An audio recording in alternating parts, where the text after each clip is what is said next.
If you want to get better at backgammon, one of the best ways to do it is by practicing against the software like Extreme Gammon or XG. It has a lot of useful features that will help teach you and identify what are the best plays and what are the incorrect plays, and I'll show you some of those in this video as I play a practice match against XG.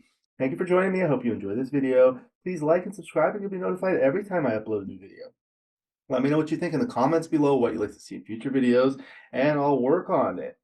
If you love backgammon, you can become a member of this channel, giving you exclusive access to the most popular videos. My book, Backgammon Backgame Strategies, is available. There's a link in the description of where you can get it. And if you're interested in lessons, please contact me via email. My email address is also in the description. Again, in this video, I'm playing a practice match against XG. I'm playing on a beautiful Gammoner board. This is the 2019 UBC contender board with a light blue background, dark blue and white points. The XG board is made by Rain. He makes beautiful XG boards. There's a link in the description of where you can get it. I'm playing the red checkers at the bottom, XG the yellow checkers at the top, bearing off on the right. 5-point match, and here we go. So 5-1 splits. Now the 6-2, this is where you run all the way here. And 6-3, slot, okay, 5-2.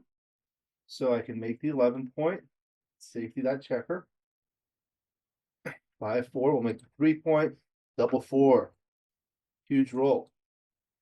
Now I'll likely have a double next. Comes in there, okay. So now, what are the features of the position? So I have a 3-point board versus a 2-point board. So that's a plus. In terms of the outfield, yellow has the 8-point. I have the 11-point, and I have a builder here. Okay, yellow has 2 checkers back. I have 1 checker back. But these checkers are on points that I want to make. In particular, the 5-point, and I have 3 builders. So any combination of 6-3 and 1, 6-3, 6-1, 3-1, as well as double 6, double 3, double 1, and double 4 will make that. So that's 10 numbers. What else do we have? Double 5 is good. All right. So there are 2 blots here. I don't have a blot in the board. I have 2, 4, 6, 8, 10 checkers in the zone. Really strong. I'm going to be winning a lot of gammons here. And gammons are particularly valuable at this score, 5 away, 5 away on a 2Q, because the double gammon gets me to the valuable Crawford score. I do have 1 checker back, so I have to juggle things on both sides, and yellow has 10 checkers in the zone on that side. In terms of the race, I'm only up by 5 pips, not huge. So think about position, race, and then threats. The threats I discussed, and the score. So altogether, I think that makes it a double. Okay, take. 3-1's a good roll. 5-3, okay, comes in.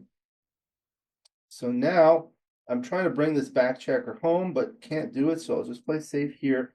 Now I have a 4-point board against a 2-point board, so I want to take advantage of that in a potential hitting exchange. Okay, so that was good. Comes out to the higher anchor. The race is close. Double 6 is forced. 5-2 missed. 4-1. Okay, so now I just want to bring things home. I'm ahead in the race now by 6 pips. 2-1. So there's the 2. And the 1, I can go here. That leaves 1s and 2s to cover. Or I can go here. I think I like this one. Gives more numbers. 6-3 and 5-4 to cover from the midpoint. Whereas this is only 6-4 and double 5, 3 numbers. So always think about the shifting plays. I don't think that's going to be a big deal. Okay, slotting the points. 4-3. So with all these blots, I can do something like this, but it's a little unnecessary here.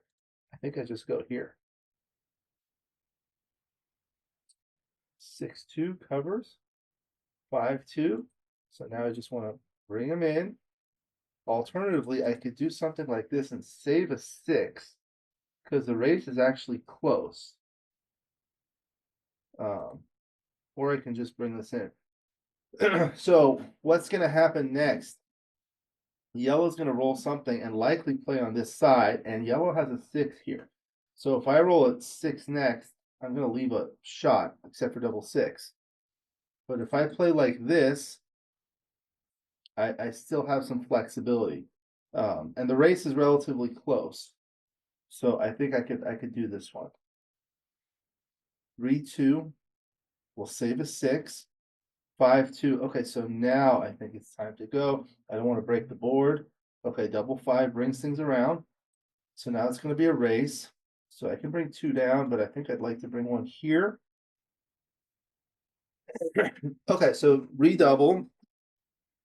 So this is a straight race. The baseline pip count is 65, and I'm behind by 6. So the first thing I think about is 10% of 65. So that's 6.5. That's kind of in the middle of the doubling window for these types of races, for money, at least. And then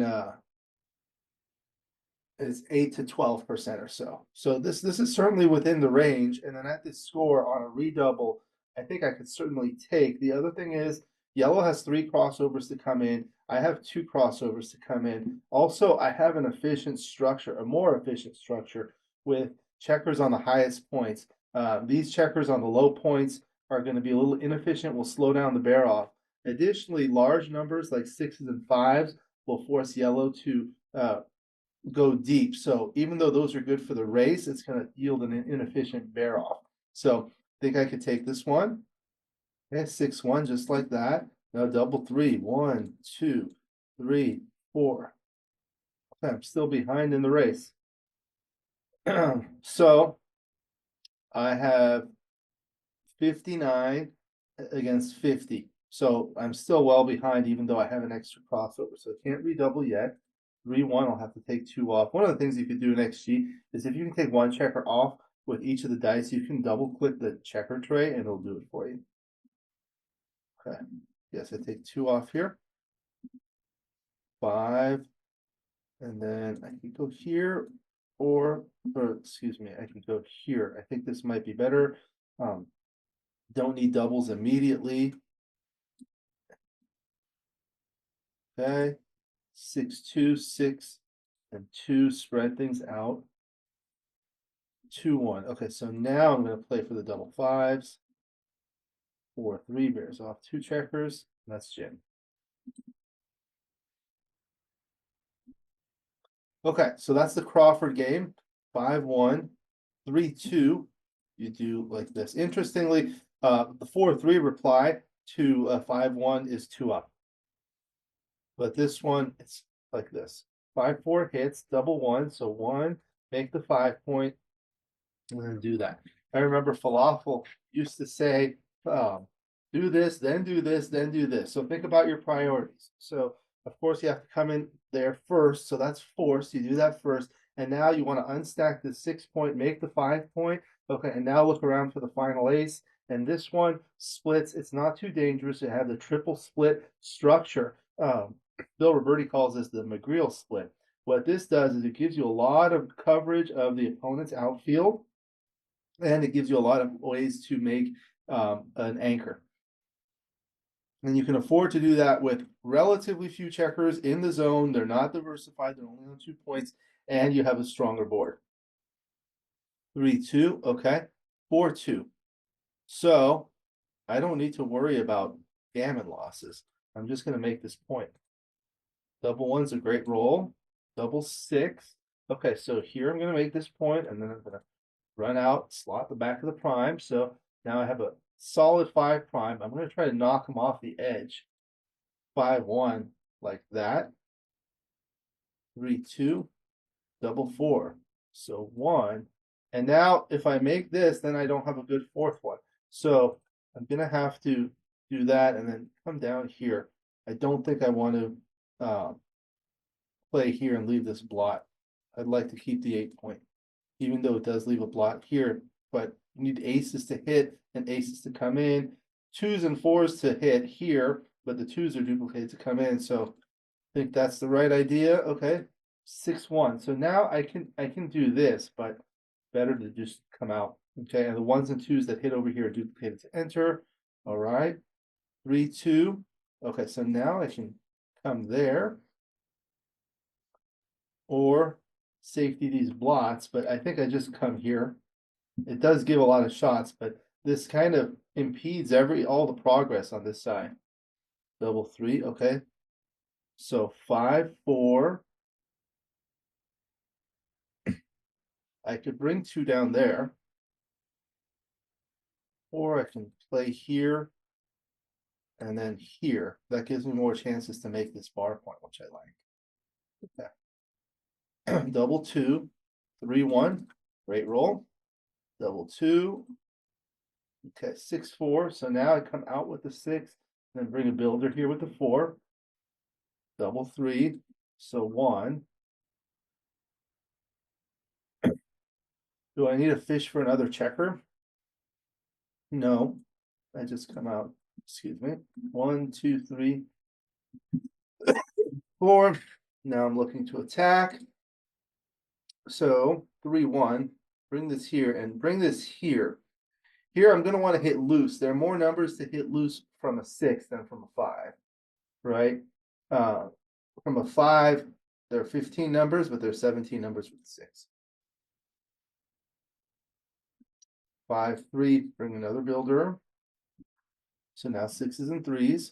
There's the 3. And now I'll bring it in because now I can cover with the 4s and the 6s. And I'd be happy to break this point to cover with the 6, but before I wouldn't. Okay, so there's the 4 and the 3 will come in. Trying to get these 2 checkers on the 6 and 5 point. Although gammons are not particularly valuable, this does leave me a bad double 6, but that's okay. Like that. Okay, 4, 3. 4, 3. We keep the builder, keep the spare high, or bring 2 to the 2 point. I kind of like having a spare checker high up here.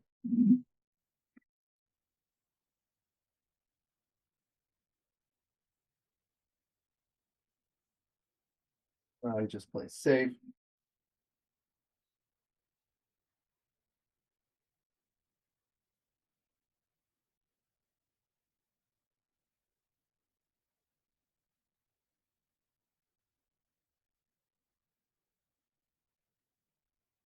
Okay, so now it's post-Crawford, so I'm going to double, and it's going to be a pass unless he rolls like a double 6 or something.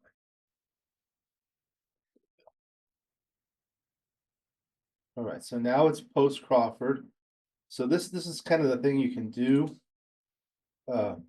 Wait on doubling, and this helps your PR. 6, and then 1. Don't have a lot of market losers. So 4 and 1, duplicating the 2s. 5, 1, go there. Just have to remember to double when you start having market losers.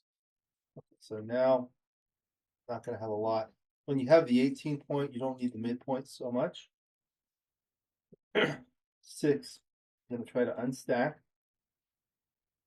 Double 5, so that puts me back in 1, 2, 3, 4.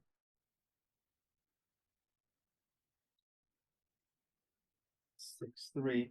So now I have some market losers. So now I can double. Still a take.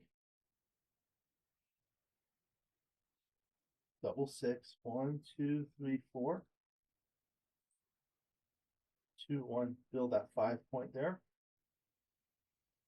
Well ahead in the race now.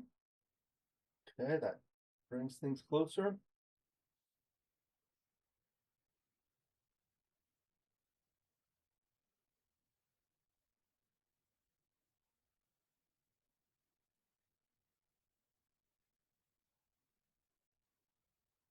Two.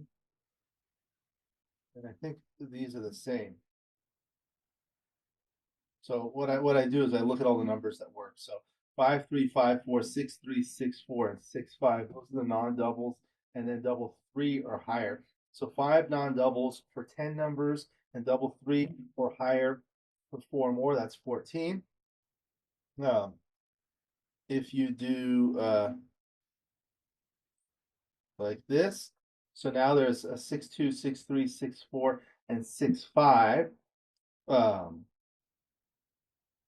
Right, for four non-doubles, so that's 8, and then double twos or higher is 5 more. So that's 13. The other way was 14. So that's how you do it.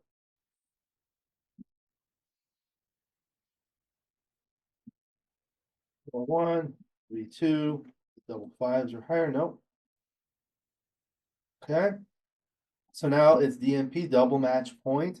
1 point. Each player is within 1 point of winning the match. So there's no doubling, and the game must be played to its conclusion. So you don't necessarily make plays with the intention of doubling next, because there's no doubling cube in play, and because the game must be played to its conclusion, the race becomes more important. Also, gammon wins are not valuable at all, and gammon losses are not costly at all. Therefore, you don't need to go for aggressive plays that try to win gammons, and anchors are devalued because they save gammons. So with the 5-3 standard opening, double two is a great roll. So 1, 2, and now I'm just going to bring 2 more into the zone to bear on here. Nice blitz position. I don't need to worry about this so much for now. Double 6. Okay, so that's good for me. Double 2. So now I could do something like this, but that's an overplay at the score. I could do like this and block there, but I think I just bring this up to start getting things moving. 6-3, okay. Now 6-2. Okay, here's the 6. And now with the 2, I'm going to do something to bring more builders here. So I think I play 8-6 versus playing 10-8. The reason is, so here I have 1, 2, 3 builders for the 5-point. And here I also have 3 builders for the 5-point. But I created another builder for the 2-point here in case he comes there and I need to hit him there. Okay, like that. Double 1. Okay, so here's 2, and I don't think I need to go for the all-out blitz. So I'll go here, and then I'll step up 1 more to avoid the double 5s. Okay, and this is also a builder for the 3-point. 5-1, okay, 2-1. So here's the 1, and the 2 I'll safety this block. Double 6, okay. Looking for the closeout. Okay, there's the 6. Or I can make this point, but I'd rather make the 5-point, of course. Then I'll start coming out. 6-4, 5-3. So just safetying things. Okay, that only leaves a 6-3. 3-2. 5-2. So just want to play safe now. I'm ahead by a lot in the race. Now with the 6-2, I can afford to get loose with the blot on the board. 6-1. Okay, 5-3. Here's the 3. And then I can afford to play here because there's blots on the other side. Really want to clear. 6-2. So there's the 2. I'll have to play 6 there. 3-2. Can't move the back checker. That's what happens in these ace-point games. Sometimes you hit a shot and things work out. No 6, only a 4. Okay, 5-3. Double 1. 5-2. So probably get closed out. So here what I'm trying to do is just try to create a fast board. I'm going to save a 2 here. So after the closeout, if I roll a quick 6, I'll have some good chances. So maybe save another 2.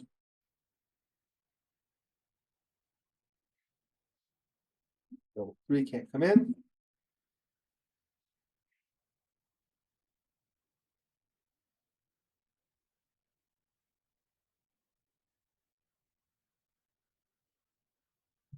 Save.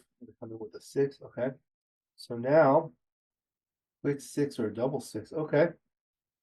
So that gets me close. I'm gonna have to roll bigger. 5-2. Miss. It's gin. All right, now I'll analyze it. So I'll go through all of the things. I want to show you a few things about how to use XG. So on the left, you have the analysis panel, and you can actually make it full screen by hitting Control Alt F like that, and then you hit Control Alt N to go back. You could also do it from the layout. So layout, uh, you do the board only like this, Control Alt F, and it'll do this. And then you can go back to the default layout here. Uh, you can also move the panel from the left to the right, and then go back to the left, and then you can make it small or large here. So this is large, and now this is small. Find it's easier for me to see with the large, so I use the large. So here it shows the game, so you can switch to any game you like, and then under it, it has all the roles, all the plays, and you can scroll down and see. And then at the lower left, it has everything here. So it has the summary. It'll give you your errors, your PR, and so forth. If you go to the move, you'll see a few different things here. You'll see all the analysis here. So for the 5-1 opening, the correct play was 24, 23, 13, 8 with an equity of plus 0.008. And then the next play was 13, 8, 6, 5 with an equity of negative 0.010. The difference here is 0.019. So this is a 19 millipoint error. Underneath here, you'll see 6 numbers here. The first 3 are for your wins, and the second 3 are for your opponent's wins or your losses. So you're winning. These are your single wins, gammon wins, backgammon wins, and then single losses, gammon losses, and backgammon losses. And underneath it, there are different levels of analysis. So you can do 2-ply, 3-ply. This one is XG roller, which is a truncated rollout. Then there's 4-ply, XG roller plus, and XG roller plus plus, and a full rollout. So basically each level is a little bit stronger, and it looks further in the future, so it gives you a better level of analysis. Usually I'll do the plus plus. That's fast on my computer. At the lower left, there are 3 radio buttons: initial, arrow, and final. So you can click initial, you can click arrow, and you can click final. When you click initial, it will show you the initial position here before the play was made. And then if you click arrow, it will show you arrows showing you where the checkers should be moved. Okay, and here the arrows are black because that's the correct play, or if it's within 20 millipoints, it'll be black. But if it's an error, it'll be green like this, and you see this is green as well when you click off of it. And if it's a blunder, it's 0.08, it becomes red, and the arrow becomes red. Okay, and I'll show you how to change those settings. And then the final, when you click on final, it will show you the final position after the play has been made. So the 5 has been placed here, the 1 there, and the dice become lighter. You can change this by going to Options, Settings, Control Alt O.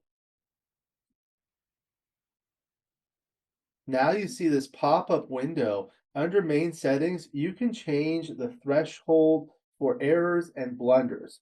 So let's say you're just beginning, maybe you can make the threshold for errors 0.05, and then for blunders 0.1.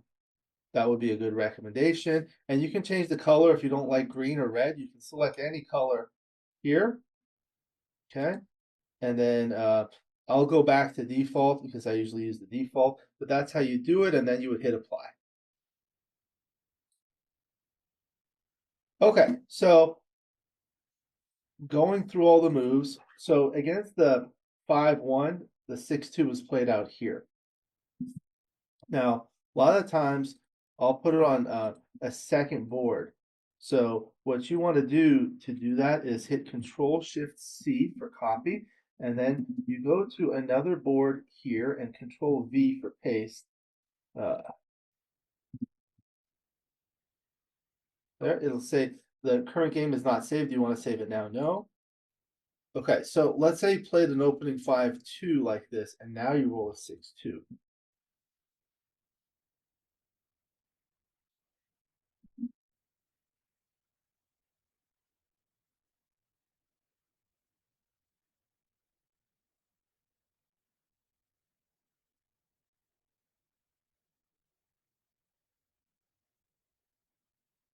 Here, it's slightly better to actually split and come down because it does duplicate the 6-4 that anchors and hits or hits there. But against the 5-1, you do this. Also, against the 5-1, when you have a 4-3, let's go to unlimited. You can click on the dice to change them. If you left click, it'll go up. If you right click, it'll go down. So against an opening 5-1, when you roll a 4-3 for money,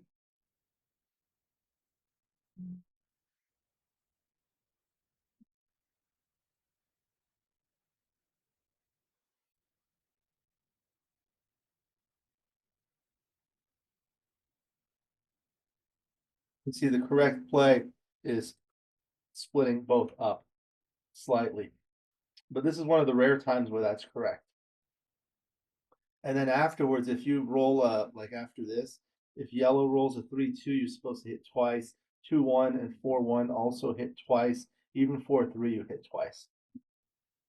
I tell people if you're going to learn any position in backgammon, it's best to learn positions that are more common. And the most common position in backgammon is the opening position. So it's important to learn the first rolls, the second rolls, the third rolls, because those happen all the time. And if you make small mistakes, those add up. Additionally, when you do these kinds of things and study it, you learn tactics and strategies that will help you in the middle game or later in the game that you can use.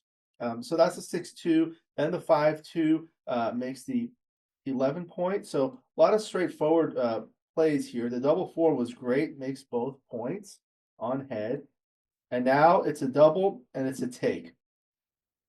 So look at this, 65% wins. And then if you click on this, it'll change the double take. And the numbers change a little bit. So you want to hit the double take one. 65% wins, 29% gammons. Those are particularly valuable at this score. So let me copy this and put it on another board. And this is a very valuable tool that you can do. What you do is you paste it on another board and you can change the score. First thing I do is I look at money. So notice here for money, it's 752 millipoints. But at the score, it's almost 70 millipoints stronger. So why is that? It has to do with the gammons and the gammon value. So I've discussed that in another video. But what you can do is you go to Analyze Cube Information or Control-Alt-K. Then you see this pop-up window that will give you cube information. And I go to the second tab, approximately halfway down, the gammon value. So you click on unlimited games. The value of a gammon for money is always 0.5. Now, if you go to a match and you're at 5 away, 5 away, now with the center cube, the cube is in the middle, it's 0.457. But when the cube goes to 2, now it's elevated at 0.655. So one of the things you'll notice is they change depending on the level of the cube. If you go to unlimited games, it's always 0.5 regardless of the value of the cube. However, for a match, that will vary because that double gammon gets you to the valuable Crawford game. Now, let's say you're leading 4 away, 5 away. Now the gammons on a 2 cube are huge, 814. On a center cube, they're more valuable, but on a 2 cube, they're huge. So think about what a double gammon gets you to, what score it gets you to, and that'll tell you whether it's more valuable or less. Okay, so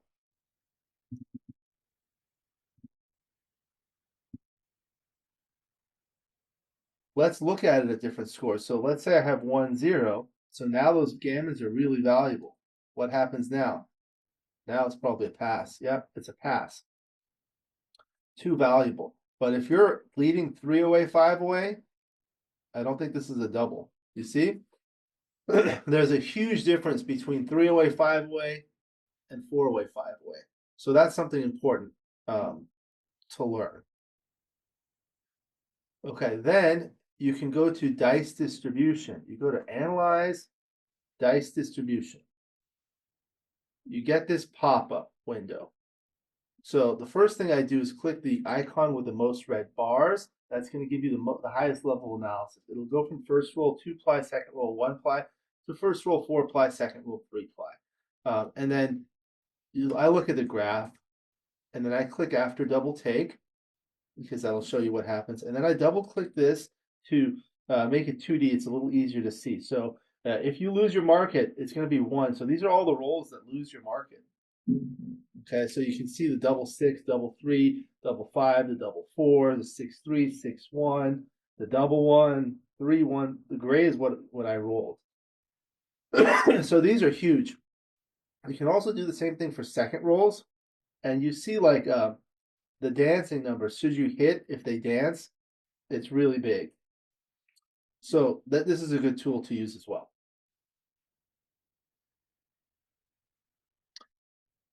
The other things you could do is modify the position to see what would make it a pass. So let's say I have this here now. Now it's a big pass because I don't have to juggle things on both sides of the board. Let's say it's about halfway back. Now it's getting closer. It's very strong. What if it's a little bit closer?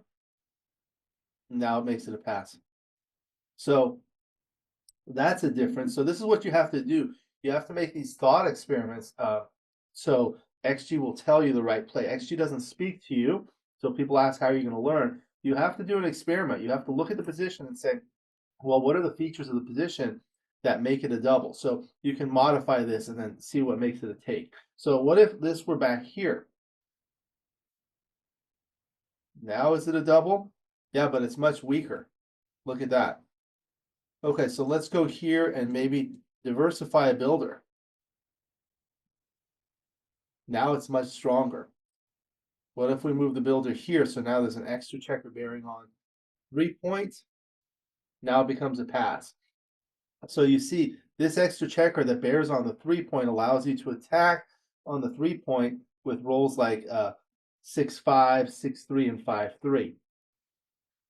Whereas, and they wouldn't otherwise be good numbers. Okay, so when you're blitzing, you just want more attackers. Okay, then moving on, 3-1 was straightforward. 5-2, bring that down, and the double 6 was forced, and the 4-1 just bring things home. 2-1, these two didn't matter when they were within 10 millipoints. It's not a big deal. 4-3, bring one in, and here this was the idea. 13-6 would have been a blunder.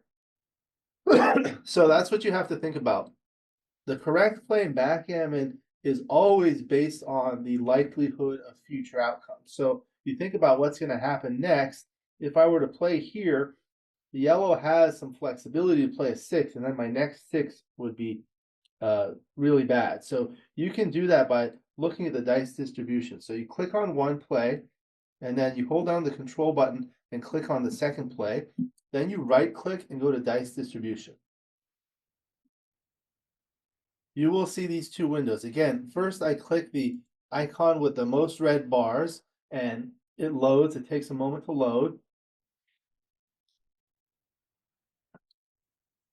Okay, then I go to graph.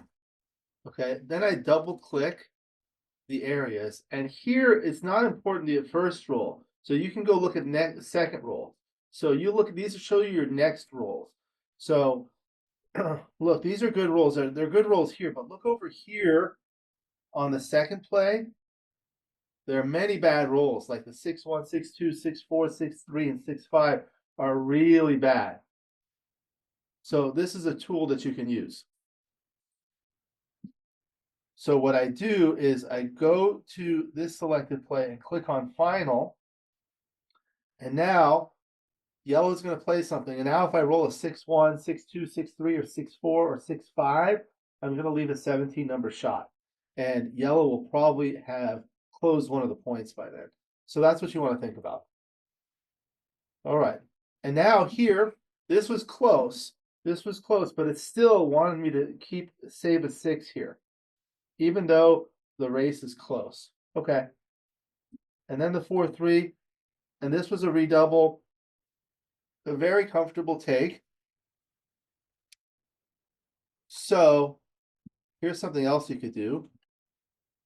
If you go back to the cube information, you can see the take point on a 4 cube. So the live cube take point is really low. You don't need a lot of winning chances. And here, I do have 30%. Okay. So let's look at it and see what would make it a pass. So I'm behind by 6. If 2 more there and a crossover, now it becomes a pass. Look at that. What if you gain 2 but without a crossover? Now it's not a pass, but it's stronger. So that's the key here. It's like you look at the number and then you look at the crossovers. So what would make it not a double? Let's say it's only a 5 pip lead. Now it's not a double, and I got a crossover. So let's move one here without a crossover. Now it's also not. So you need that 6 pips. And then it was double 3, and then it was a simple bear off, nothing more to look at there. Going to the second game. Okay, so the 3-2, you split here. We already looked at the 4-3. And then the double 1, these two were virtually tied. You come in, and then this it preferred actually moving up there. So that's fine. And the 4-2 was good there. Didn't need to make an advanced anchor. Double 6 was good. 5-1, hit loose. You could have also hit loose and stepped up to see daylight to come out. Double 4, as I discussed, I had to make this point. And the 6-1 was hitting there. And the 3-2, yeah, this is where you want the anchor. And the 5-4. So here it liked 13-8-9-5, resulting in this position. And this is what I selected. It results in this position. So this is the resulting position after the top play. So there are no rolls that hit. This is the resulting position after the selected play. So now I can be hit with 6-2, 6-3, 5-2, 5-3, and that would be costly. This is a dice distribution tool I've created to make things a little bit easier for me to see. On the upper left, it shows the equity heat map after the top play. So this shows my equity after all of the opponent's following rolls after the top play. Double 1, 2, 1, 3, 1, and so forth with an average column on the right. The panel on the upper left shows the same thing for the selected play. Now these two are on a color scale from blue to red. Blue is good, red is bad. The darker the blue, the better. The darker the red, the worse. And they're on the same scale. Now you can see those numbers that hit the 5-2, 5-3, 6-2, 6-3, which are duplicated here, are very costly. The panel on the lower left shows the equity difference. So it takes the equity value in a given cell on the upper right and subtracts it from the equity value in the corresponding cell in the upper left. So in the lower left, blue favors play A and red favors play B, and the intensity corresponds to it. So you can see that these are big swings here, and they're plotted on a vertical histogram here. So you see 5-2, 5-3, 6-2, 6-3. Those are all really costly. So that shows you why. And here with this one, you can see exactly how they play. Again, after play B, you're hit with all of these big ones. So those are big swings right here. Okay. Then the 3-1, it turned out to be good because I made that. 6-4 come out. And the double 3, it liked just staying there. Suppose maybe for 5-1 or something. 2-1, I don't know, maybe something like that. All right, and then the 3-1 was there. These were all close. Let's see what was interesting there. And then you hit loose. 4-3 covers. And then the 4-1. These were all close. Double six left a shot. 4-3. Okay, and then the 2-1. And then here you didn't want to go for the gammon. The gammons are not very valuable here because the score. And that was it for that game. So it's a Crawford game, 4-0. Okay, so 3-1 was good. Now when you're at even away, you need to pass right away. You need to double right away. And it's a pass. Only if you'd rolled like a double six. So let me copy this and paste it onto the other board. And let's say yellow had rolled a double six here. Now you double, but it's a take. What if it were double three? Like that. Now it's a double, but a comfortable take. So what else could he have rolled? Oh, I had some checkers missing here. So double six.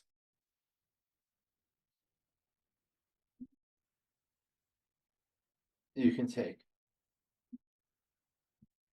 Double three. You can take.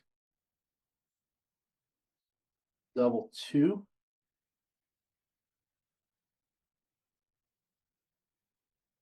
It's the pass. What about 6-5?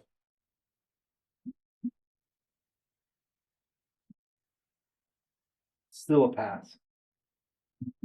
So the lesson here is at even away, post-Crawford, if you roll a 3-1, the opponent has to roll something really good. That's detailed in Nick Blazer's book, Adjusting to Match Play. I highly recommend that one. All right, then the next game. Okay, so with the 6-3 split, so I'll show you some of these cube decisions. So here it's only a 4 millipoint error. So it's not a huge error to not double. And here again, it's tied. And this gets you extra decisions. So when PR is important, you can just delay this. This is virtually tied. And then this one, it was a small double. I could have doubled there. But you're losing basically nothing and you're gaining decisions. So that's going to improve your PR. Here it was tied, and here it was still tied. Okay, so let's go through the moves. The 6-1 was making the anchor, and the 4-1 make the 9 points, slot the bar point. 5-1 makes the bar point, and double one was not good. Go up there. 6-4. These were all tied within 10 millipoints. They're all close. And now just bringing things around, and the double 5 was huge. So here I decided to double.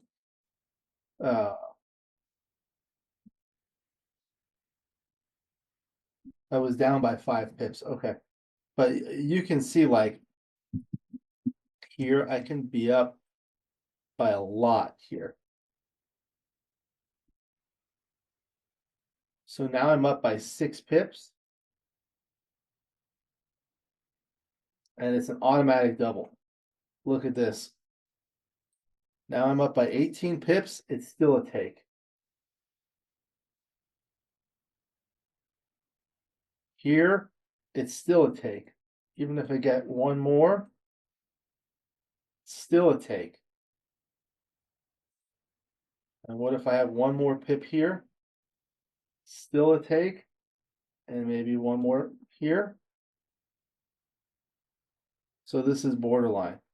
And if I go here, now it's exactly borderline. So I'm up by 28 pips. Okay. So at money, this would be a huge pass. Look, only 2% winning chances. Money, this is a huge pass. Look at that. So the lesson is at odd away post Crawford, excuse me, you can take very deep. Now, another reason why you can wait to double is because some people make an incorrect pass. So let me go back to the original position here. And here we saw it's a huge pass. I mean, it's a huge error to pass. So, but if you go like here maybe some people would pass. Uh, let's say you're up by 14 pips. Some people would make a huge blunder to pass. Okay, so that's the idea there. So then I'm just bringing things in and nothing special here. In the final game, double match point. So here, the double two, this was the idea. I discussed it. And then the second double two, you want to make that anchor. You don't want to do anything else. 6-2. Okay, so these were close. It did prefer slightly that one. Now the double one. Okay, so it did prefer this. And I didn't really like it, but it does turn out to be best because now you're kind of doing a blitzing game plan. You have 10 checkers in the zone, and these back checkers are closer. So you don't want him to anchor. You saw what happened when he anchored. So you just put him on the bar. And then here it preferred this one to reduce blots. Okay. 6-2. These were tied.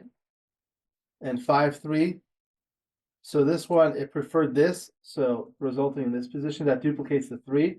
Should have seen that one. And it reduces the blots.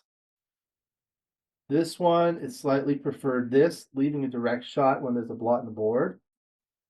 And then the 6-2 hits, you could hit with the blot in the board. But I think if there were no blot in the board,